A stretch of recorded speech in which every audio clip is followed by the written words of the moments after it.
Hi guys, Hi ఎలా guys, my ఉన్నారు? name is మీరందరూ Chaitra. Welcome to బాగున్నారని Chaitra అనుకుంటున్నాను. Prinbo's channel. So hi, And then welcome back to my now channel Chaitra my very Penubolu first step, video. first step ఈరోజు నేను dance గురించి కొన్ని tips చెప్పబోతున్నాను.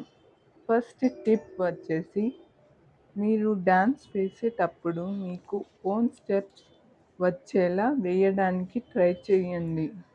సెకండ్ టిప్, మీరు డ్యాన్స్ వేసేటప్పుడు ఫ్రీగా వచ్చిన మూమెంట్స్ వేయడం మర్చిపోకండి. టిప్ నెంబర్ 3, డ్యాన్స్ అనేది ఎంజాయ్ చేస్తూ వేయండి, స్ట్రెస్ రిలీజ్ అవుతుంది. టిప్ నెంబర్ 4, బాడీకి మంచి ఫిట్నెస్ ఇంకా ఎక్సర్సైజ్ అవుతుంది. Quotation: success is not a destination but it is a journey. Please subscribe. Thanks for watching. thanks for watching.